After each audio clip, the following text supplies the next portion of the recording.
You're at a Friday night get-together. Backyard barbecue, kids running around, music playing, cold drinks in hand.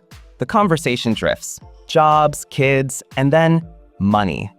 One guy leans back, chest puffed out, and says, "Yeah, my net worth just crossed $1 million." The table goes quiet for a second. Then, impressed nods all around.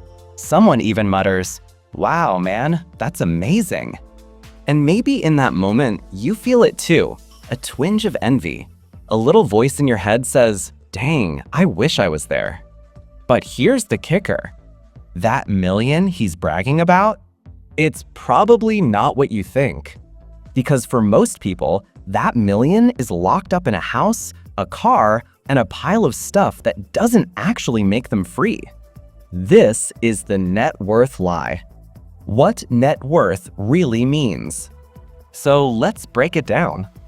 Net worth equals everything you own minus everything you owe. Sounds simple, right? Add up your home, your car, your furniture, your gadgets. Subtract your mortgage, credit card debt, student loans. Boom, that's your number. If it's high, you feel accomplished. If it's $1 million or more, society says, "Congrats, you've made it." But here's where it gets messy. Not all worth is real wealth. Think about it. Your car, the second you drive it off the lot, it drops in value. Your furniture, worth less the minute you set it up. Even your phone or laptop, today's treasure, tomorrow's Craigslist listing. And yet, we count all that in our net worth. Even your house, the so-called crown jewel of net worth, isn't true wealth unless you're ready to sell it and uproot your life. Until then, it's just a really expensive box you live in. Why net worth feels so good, but fools us. Here's why people cling to net worth. It feels amazing. That big number makes you feel like you're winning the game of life. It's social proof. You can say, "I'm a millionaire," and people respect you instantly. But let me ask you this. If your car breaks down tomorrow, can your net worth pay the mechanic? If you lose your job, can your net worth cover your rent or groceries without selling your house? That's the lie.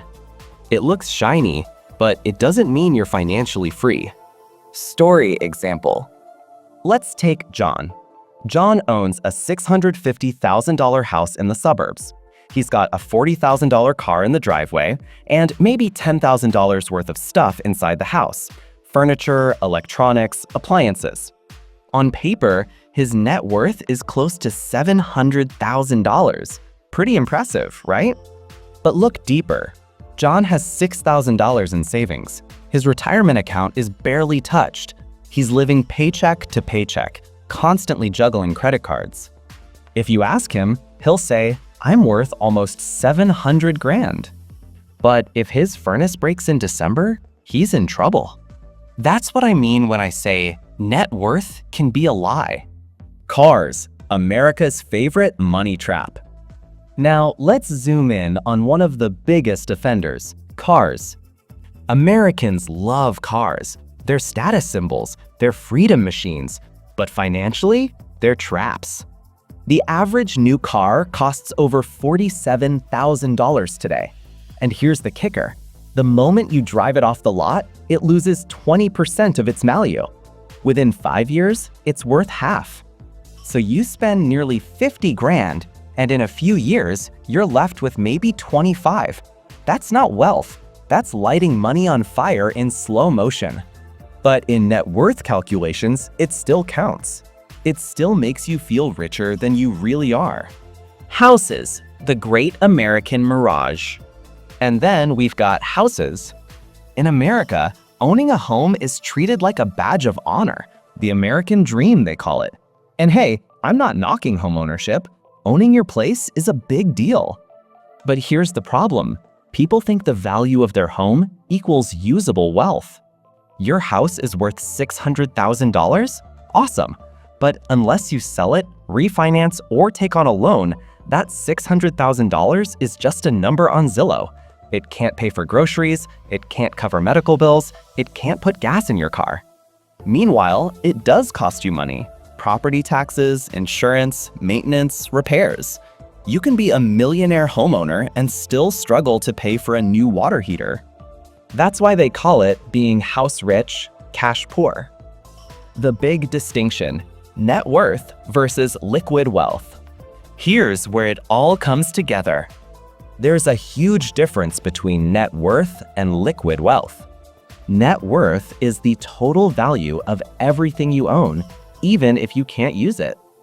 Liquid wealth is the money you can actually access: cash, stocks, savings, retirement accounts. And liquid wealth is what matters, because that's what buys freedom. You can't eat your house, you can't pay bills with your couch, but you can with cash, investments, or dividends. That's the truth hiding behind the net worth lie. So next time someone brags about being a millionaire, pause for a second. Ask yourself, is their wealth tied up in bricks, cars, and stuff? Or do they actually have liquid assets that make them free? Because freedom isn't about flexing a number at a barbecue. It's about being able to walk away from a job, cover an emergency, or take that vacation without stress. And that's where the real story begins. Stick with me, because in next part, we're diving deeper into how America got trapped in this cycle of being house rich and cash poor, and why so many people don't even realize they're stuck. Great, let's keep the flow going. In part 1, we pulled the curtain on net worth and how your car, your house, and your stuff don't necessarily make you wealthy. Now let's dig into the trap so many Americans fall into without even realizing: being house rich, cash poor. The trap: house rich, cash poor. Think about the neighborhoods you drive through.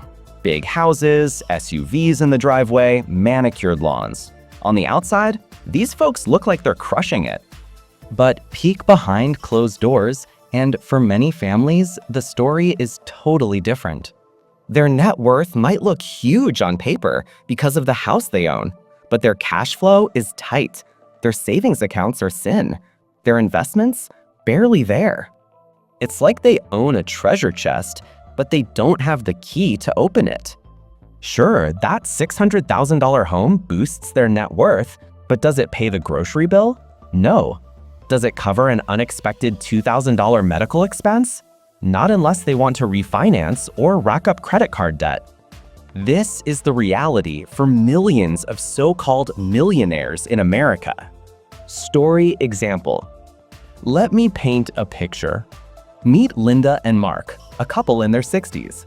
They worked hard their whole lives, bought a home 30 years ago, paid it off, and now it's worth almost $900,000. They're proud homeowners. Their net worth screams, "We made it."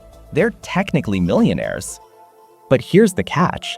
Their retirement savings is just $80,000. Social Security checks cover the basics, but there's no cushion for travel, hobbies, or emergencies. Their wealth is trapped in their house. On paper, they look rich. In reality, they're one major home repair away from real stress. Now compare them to their friend Kevin. Kevin rents a modest apartment. His net worth is technically lower because he doesn't own a house. But Kevin has $1.2 million in index funds, a healthy emergency fund, and passive income from dividends. He doesn't look rich, but he can book a flight to Hawaii tomorrow without blinking. He can retire early. He's free. So who's really wealthy here? The illusion of wealth. This is what I call the illusion of wealth. You see the big house, you see the shiny car, you assume someone's loaded. But the reality is, they might be strapped for cash, drowning in debt, or barely covering expenses. We confuse status symbols with wealth, and the system pushes us into it. Think about it. Banks love big mortgages. Car dealers love expensive leases, and society loves showing off. We're encouraged to chase the American dream, but nobody tells us the dream can turn into a cage if all your money is trapped in stuff you can't use. Why this happens? There are 3 big reasons why people fall into this trap. Cultural pressure. From childhood, we're told buying a house equals success. Renting? That's throwing money away. Forced savings. Mortgages feel like progress. Every payment adds equity. It's comforting, even if that equity is untouchable. Fear of investing. Stocks, index funds, ETFs, they sound intimidating. A house feels simple, safe, tangible. But simplicity can be deceptive. So people pour everything into their homes and cars, ignoring liquidity. And before they know it, they're stuck, rich on paper, poor in real life. Retirement reality check. Here's where it hits hardest: retirement. News headlines love to brag about the growing number of millionaire households in America. But here's the reality: most of those households are millionaires only because of skyrocketing property values. When retirement hits, many realize their home can't pay for prescriptions, groceries, or trips to see the grandkids. They face a choice: sell the house and downsize, losing the dream they spent decades building. Or stay put, pinch pennies, and pray nothing big breaks. That's not freedom. That's survival with a golden cage around it. The silent costs. And let's not forget the hidden costs of owning wealth that isn't liquid. Property taxes don't care if you're retired. Roofs don't care if your net worth looks good on paper. Cars don't care if you're a paper millionaire. Wealth tied up in stuff still drains you. It doesn't protect you. So here's the tough truth. If most of your wealth is trapped in your house, car, or stuff, you don't actually have wealth. You have liabilities dressed up as assets. And that's why Americans get stuck, because we confuse looking rich with being free. Perfect. Let's wrap this into a strong finish. So far, we've exposed the net worth lie, how cars, houses, and stuff don't actually make you wealthy. We've seen how millions of Americans are house rich, cash poor, stuck with wealth on paper, but little freedom in real life. Now it's time for the part that matters most: how you can flip the script and start building real, liquid wealth that gives you freedom, choices, and peace of mind. Step 1. Redefine what wealth means. Let's start here. Wealth is not a number on a spreadsheet. Wealth equals freedom. It's choices. It's time. It's the ability to live life on your terms. So forget bragging rights. Forget what Zillow says your house is worth. Ask yourself, if I lost my job tomorrow, how long could I live comfortably? If an emergency hit, how much cash could I access in a week? Those answers matter way more than whether your net worth crosses some magic number. Step 2. Build liquidity first. Liquidity is king. You don't need $1 million net worth to feel free. You need money you can use when you need it. That means cash buffer in a high-yield savings account, investments in index funds, ETFs, retirement accounts, side hustles or small businesses that bring in income streams. Even $500 a month invested consistently can snowball into hundreds of thousands over time. That's wealth you can tap. That's freedom. Step 3. Stop counting cars and stuff. Your car?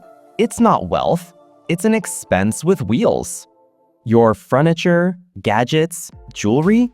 Not wealth either. Stop fooling yourself by adding depreciating stuff to your wealth list. If it's not growing in value or creating income, it's not wealth. It's consumption. And that's fine. We all want nice things, but don't confuse buying with building. Step 4. See your house for what it really is. Your home is important. It's shelter, stability, security, but it's not a magic ATM. Don't treat it as your retirement plan. Don't let it trick you into thinking you're richer than you are. Instead, look at your house as just one piece of your life puzzle. Build savings and investments outside of it. That way, when retirement comes, you're not forced into tough choices about selling the very place you call home. Step 5. Build income that doesn't depend on your job.